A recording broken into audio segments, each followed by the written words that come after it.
ಒಂದು ಕಡೆ audio viral ಆಗ್ತಾ ಇದೆ, ಮತ್ತೊಂದು ಕಡೆ ಇದೇ ವಿಚಾರಕ್ಕೆ ಸಂಬಂಧಪಟ್ಟಂತೆ ಸಾಕಷ್ಟು ಬೆಳವಣಿಗೆಗಳಾಗ್ತಾ ಇರುವಂತದ್ದು. ಪ್ರಳಯಾಂತಕ ಪ್ರಜ್ವಲ್ ರೇವಣ್ಣ ಪೆನ್ ಡ್ರೈವ್ ಪುರಾಣಕ್ಕೆ ಟ್ವಿಸ್ಟ್ ಮೇಲೆ ಟ್ವಿಸ್ಟ್.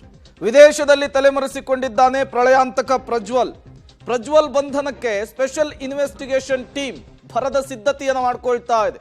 ಪಾಸ್ಪೋರ್ಟ್ ಅನ್ನ ಕ್ಯಾನ್ಸಲ್ ಮಾಡುವ ಮೂಲಕ ಅದನ್ನ ಹಸ್ತಾಂತರ ಮಾಡಲಿಕ್ಕೆ ಪ್ಲಾನ್. ಇದು ಪಬ್ಲಿಕ್ ಟಿವಿಯ ಎಕ್ಸ್ಕ್ಲೂಸಿವ್ ಸುದ್ದಿ. ಪ್ರಜ್ವಲ್ ರೇವಣ್ಣ ಪೆನ್ ಡ್ರೈವ್ ಪುರಾಣ ಅಗೆದಷ್ಟು ಆಳಕ್ಕೆ ಹೋಗ್ತಾ ಇದೆ. ಹೊಸ ಹೊಸ ವಿಚಾರಗಳು ಮುನ್ನೆಲೆಗೆ ಬರ್ತಾ ಇದೆ. ಈಗಾಗಲೇ ಲುಕ್ಔಟ್ ಬ್ಲೂ ಕಾರ್ನರ್ ನೋಟಿಸ್ ಹೊರಡಿಸಿದ್ರೂ ಕೂಡ ಪ್ರಜ್ವಲ್ ರೇವಣ್ಣ ರಾಜ್ಯಕ್ಕೆ ವಾಪಸ್ ಆಗುವಂತಹ ಮುನ್ಸೂಚನೆಗಳು ಸಿಗ್ತಾ ಇಲ್ಲ. ಹಾಗಾದ್ರೆ SITಯ ಮುಂದಿನ ನಡೆಯನ್ನು ನೋಡ್ತಾ ಹೋಗೋಣ.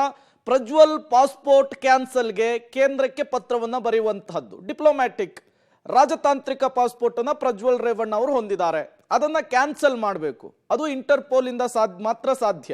2 ದಿನಗಳಲ್ಲಿ ಪತ್ರವನ್ನ ಬರೆಯಲಿದೆ ಸರ್ಕಾರ CBIಗೆ. CBI ಇಂಟರ್ಪೋಲ್ ಅನ್ನ ಕನ್ಸಲ್ಟ್ ಮಾಡಬೇಕಾಗುತ್ತೆ. ತದನಂತರ ಇದನ್ನ ಕ್ಯಾನ್ಸಲ್ ಮಾಡಿ ಅವರನ್ನ ಅರೆಸ್ಟ್ ಮಾಡುವಂತಹ ಕೆಲಸವನ್ನ SIT ಈ ಮೂಲಕ ಮಾಡಲಿಕ್ಕೆ ಸಿದ್ಧತೆಯನ್ನ ಮಾಡಿಕೊಂಡಿರುವಂತಹದ್ದು. ಈಗಾಗಲೇ ಬ್ಲೂ ಕಾರ್ನರ್ ನೋಟಿಸ್ ಅನ್ನ ಜಾರಿ ಮಾಡಲಾಗಿದೆ. ಆರೋಪಿಯ ಚಲನವಲನವನ್ನ ಗಮನಿಸಲಿಕ್ಕೆ ಆಗ್ತಾ ಇಲ್ಲ. ಸಹಜವಾಗಿಯೇ ಈಗ ಅರೆಸ್ಟ್ ವಾರೆಂಟ್ ಬಗ್ಗೆ ರಾಜ್ಯದಿಂದ ಮಾಹಿತಿಯನ್ನು ಪಡೆದುಕೊಳ್ಳುವಂತಹ ಸಾಧ್ಯತೆ ಇದೆ CBI. ಇದಕ್ಕೆ ಕೋರ್ಟ್ನ ಸಮ್ಮತಿ ಕೂಡ ಬೇಕಾಗುತ್ತೆ. ಕೋರ್ಟ್ ಈಗಾಗಲೇ ಸಮ್ಮತಿಯನ್ನು ಕೂಡ ಸೂಚಿಸಿರುವಂತಹದ್ದು. 5 ರಿಂದ 6 ದಿನಗಳಲ್ಲಿ ಪ್ರಜ್ವಲ್ ಪಾಸ್ಪೋರ್ಟ್ ಕ್ಯಾನ್ಸಲ್ ಆಗುತ್ತೆ. ಅಲ್ಲಿಗೆ ಅವರು ಬೇರೆ ಯಾವುದೇ ದೇಶಕ್ಕೆ ಹೋಗದೇ ಇರುವ ರೀತಿಯಲ್ಲಿ ಅವರನ್ನು ತಡೆಯುವಂತಹ ಕೆಲಸ ಮೊದಲನೇದಾಗುತ್ತೆ. ಎಲ್ಲಾ ದೇಶಗಳಿಗೆ ವಿದೇಶಾಂಗ ಸಚಿವಾಲಯಗಳಿಗೆ ಮಾಹಿತಿಯನ್ನು ಕೊಡಲಾಗುತ್ತೆ. ಪ್ರಜ್ವಲ್ ಎಲ್ಲಿದ್ದಾನೆ ಅನ್ನುವಂತಹ ಮಾಹಿತಿಯನ್ನ ಈ ಮೂಲಕ ಸಂಗ್ರಹಿಸುವಂತಹ ಕೆಲಸಕ್ಕೆ SIT ಮುಂದಾಗುತ್ತೆ. ಆತನ ಮಾಹಿತಿ ಸಿಗ್ತಾ ಇದ್ದ ಹಾಗೆ ಪಾಸ್ಪೋರ್ಟ್ ಅನ್ನ ಕ್ಯಾನ್ಸಲ್ ಮಾಡಿ ಆತನನ್ನ ಗಡಿಪಾರು ಮಾಡಿಕೊಳ್ಳುವಂತಹ ಕೆಲಸಕ್ಕೂ ಕೂಡ SIT ಮುಂದಾಗುವಂತಹ ಸಾಧ್ಯತೆ ಇರುವಂತಹದ್ದು. ಕಾನೂನು ಬಾಹಿರವಾಗಿ ವಾಸ ಇದ್ದಾನೆ ಅಂತೇಳಿ ಆತನನ್ನ ಗಡಿಪಾರು ಮಾಡಲಿಕ್ಕೆ ಅಥವಾ ದೇಶಕ್ಕೆ ವಾಪಸ್ ಕರೆತರಲಿಕ್ಕೆ ಬೇಕಾದಂತಹ ಪ್ರಯತ್ನಗಳನ್ನ SIT ಮಾಡಿಕೊಳ್ತಾ ಇದೆ. ಇನ್ನು ರೆಡ್ ಕಾರ್ನರ್ ನೋಟಿಸ್ ಬದಲು ಪಾಸ್ಪೋರ್ಟ್ ರದ್ದು ಅಸ್ತ್ರಕ್ಕೆ SIT ಮುಂದಾಗಬಹುದು ಅಂತ ಹೇಳಲಾಗ್ತಾ ಇದೆ. ರೆಡ್ ಕಾರ್ನರ್ ಅನ್ನ ನೋಟಿಸ್ ಅನ್ನ ಜಾರಿ ಮಾಡಿದ್ರೆ ಅರೆಸ್ಟ್ ಮಾಡಲಿಕ್ಕೆ ಅವಕಾಶ ಇರೋದಿಲ್ಲ. ಆದರೆ ಪಾಸ್ಪೋರ್ಟ್ ರದ್ದು ಮಾಡಿದ್ರೆ ಆತನನ್ನ ಗಡಿಪಾರು ಮಾಡುವ ಅಥವಾ ದೇಶಕ್ಕೆ ವಾಪಸ್ ಕರೆತರುವಂತಹ ಒಂದು ಪ್ರಮುಖ ಬೆಳವಣಿಗೆಗಳಾಗಬಹುದು ಅನ್ನುವಂತಹ ಅಂದಾಜನ್ನ SIT ಮಾಡಿಕೊಂಡಿದೆ. ಮತ್ತಷ್ಟು ಡೀಟೇಲ್ಸ್ ಅನ್ನು ಕೊಡ್ತಾರೆ ನಮ್ಮ ಪ್ರತಿನಿಧಿ ನರಸಿಂಹಮೂರ್ತಿ, ನೇರ ಸಂಪರ್ಕದಲ್ಲಿ ಜಾಯಿನ್ ಆಗಿದ್ದಾರೆ. ನರಸಿಂಹಮೂರ್ತಿ, ಒಂದು ಕಡೆ ಪ್ರಜ್ವಲ್ ಪೆನ್ ಡ್ರೈವ್ ವಿಚಾರಕ್ಕೆ ಸಂಬಂಧಪಟ್ಟಂತೆ ರಾಜ್ಯ ರಾಜಕಾರಣದಲ್ಲಿ ಸಾಕಷ್ಟು ಬೆಳವಣಿಗೆಗಳಾಗ್ತಾ ಇದೆ. ಮತ್ತೊಂದು ಕಡೆ 23 ದಿನ ಆದರೂ ಕೂಡ ರಾಜ್ಯಕ್ಕೆ ಪ್ರಳಯಾಂತಕ ಪ್ರಜ್ವಲ್ ವಾಪಸ್ ಆಗುವ ಯಾವುದೇ ಲಕ್ಷಣಗಳು ಕೂಡ ಕಾಣಿಸ್ತಾ ಇಲ್ಲ. ಈ ಸಂದರ್ಭದಲ್ಲಿ SIT ಹೇಗೆ ಅವರನ್ನ ವಾಪಸ್ ದೇಶಕ್ಕೆ ಕರೆತರಬಹುದು? SITಯ ಮುಂದಿರುವಂತಹ ಆಪ್ಷನ್ಸ್ಗಳು ಏನು ಅಂತ ಹೇಳಿ ನರಸಿಂಹಮೂರ್ತಿ. ಪ್ರೇಮ್, ಕಳೆದ ತಿಂಗಳ 26ನೇ ತಾರೀಕು ಎಲೆಕ್ಷನ್ ಮುಗಿದ ಮಾರನೇ ದಿನ 27ನೇ ತಾರೀಕು ಇವರು ಪ್ರಜ್ವಲ್ ರೇವಣ್ಣ ದೇಶವನ್ನ ಬಿಟ್ಟಿದ್ದಾರೆ.